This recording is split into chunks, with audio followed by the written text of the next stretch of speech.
Hello everyone, welcome to Combat Ready HQ. Welcome to today's video. The B-1B Lancer, America's most dangerous bomber on Earth. Another great video by US Military News, so make sure you go and check them out. The original video is always in the description. Give us a like, give us a thumbs up, subscribe, turn notifications bell on. We've had amazing growth. Community is massively building. It's brilliant to see. It's so good to see that you're enjoying the content, so keep it up. I absolutely love it, and we're nearly at 100k, so thank you very much for pushing my videos and pushing the channel. Our new website is now live, combatreadyhq.co.uk, so go and have a look, go and check it out. We've got some great stuff coming in the future, so make sure you stay subscribe to our emails. We've got a monthly challenge coming, new products, new news, new information, new updates. It's going to be constantly evolving. But what we'll do is we'll get into this video, and as always, comment with what your thoughts are and comment with what you want to see next. But let's get into it.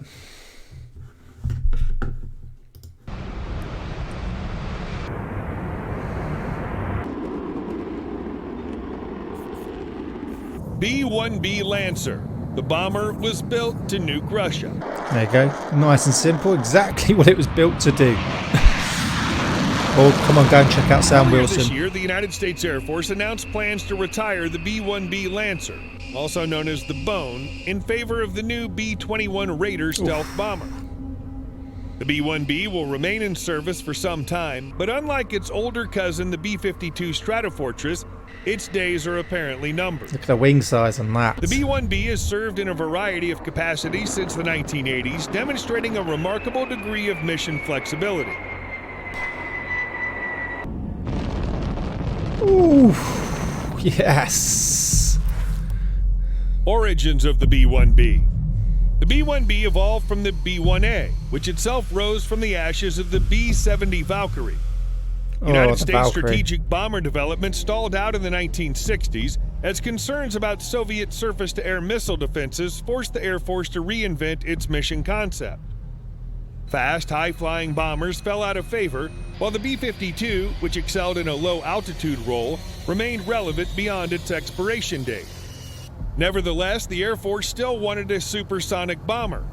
The Nixon administration was more flexible on this question than the Johnson administration, and studies began in 1969. The first prototype flew in 1974. As designed, the B-1A could exceed Mach 2 at high altitude, Mach 1.2 at low altitude. Pretty quick still. Even then, the B-1 remained controversial.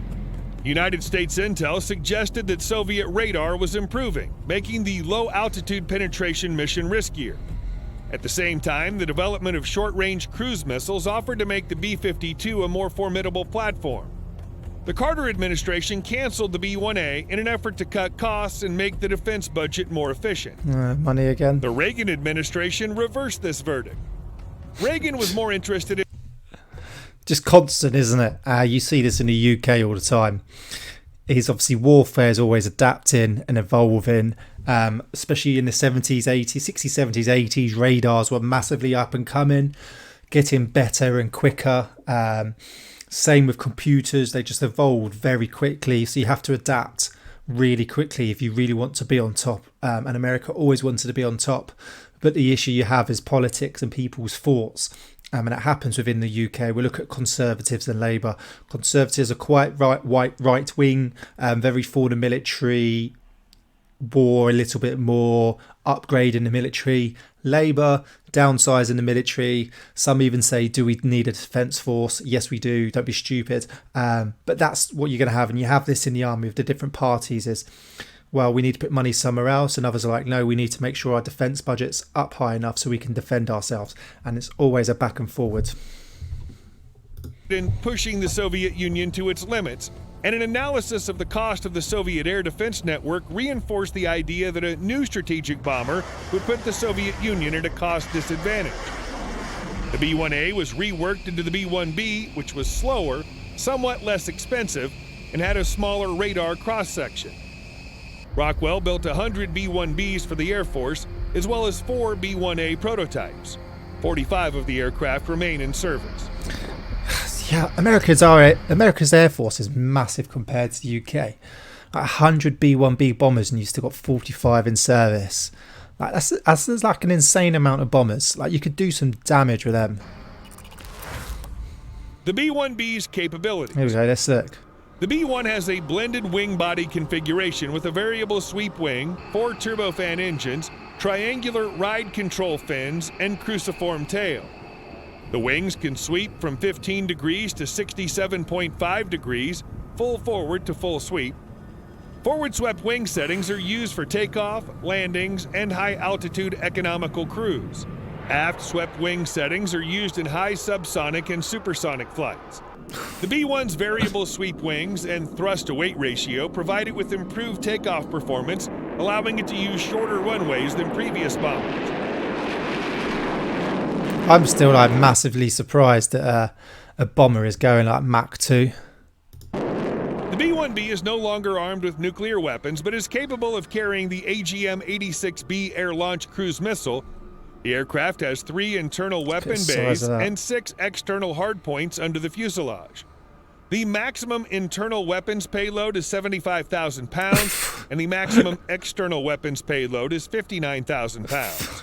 Jesus. The B-1B weapons payload includes 24 GBU-31 JDAM at one time, or a combination of 24 Mark 84 2,000-pound general-purpose bombs.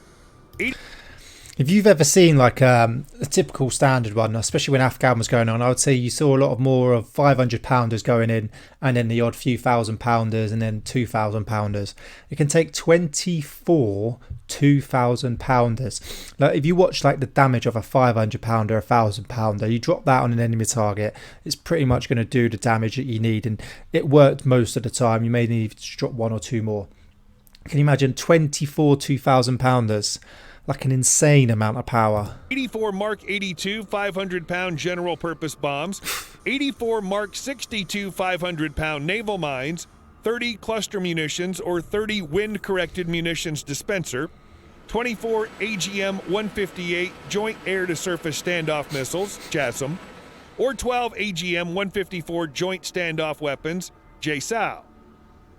The Lockheed Martin JASSM is a long-range precision standoff cruise missile with a digital jam-resistant global positioning system, inertial navigation guidance, and infrared seeker. Dangerous. JASSM weighs 2,250 pounds and has a range of over 370 kilometers and a dual-mode penetrator and blast fragmentation warhead. The B-1B successfully launched the first JASSM-ER missile, which has a range of 926 kilometers in June 2006. Look how accurate that is. Oh. Boom! The B-1B Lancer is powered by 4 General Electric F101 GE102 augmented turbofans. Each is capable of a drive thrust of 17,390 pound-foot each and 30,780 pound-foot with afterburner. The B-1B has impressive specifications. It can make Mach 1.25, although in practice the speed is lower because of altitude and structural stability considerations. Still fast though. It can carry 125,000 pounds of ordnance with a combat radius of roughly 3,000 miles. In the first decades of its life, the B-1B was primarily a nuclear deterrence bomber. But with the end of the Cold War and the collapse of the Soviet Union, the Bone lost the nuclear mission. By treaty agreement with Russia, the main bomb bay in the B-1B was subdivided into 2 sections, and several other modifications were made. The process began in 1995 and was complete on all remaining aircraft by 2011. The only thing you can see here is like, look how long it takes to actually load one of these. It's not a fast process at all. It takes a very long time to get one of these loaded up. Various updates improved the ability of the B-1B to precision deliver conventional munitions, including advanced targeting electronics and additional fixtures necessary to deliver a large number of bombs. The B-1B sat out the first Gulf War, a conflict which established a new paradigm for the use of air power. Tactical operations could now have strategic effect, a shift that blurred the long-standing distinction between fighters and bombers. The Bone saw its first combat during Operation Desert Fox in 1998, delivering unguided bombs against Iraqi targets. It's since been used in Kosovo, Afghanistan, Iraq, and Syria against both ISIS and Syrian government targets. During those conflicts, the B-1B has been used for precision bombing attacks, including for close air support. Because of its range, it can remain on station for longer than the fighter bombers than the U.S. Air Force, Marine Corps, and Navy employ, although not as long as many drones.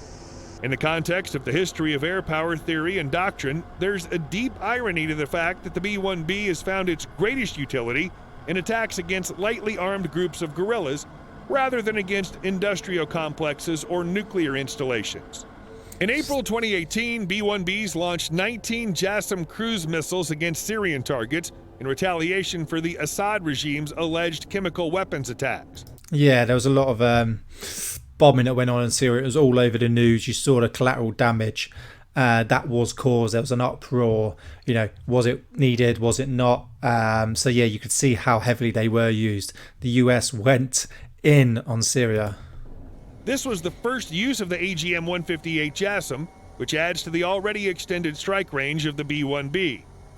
The stealth capabilities of the JASSM also give the bone an extra punch against targets in defended airspace. The future of the B-1B. The B-1B is scheduled for retirement as the B-21 Raider comes into service. Yep.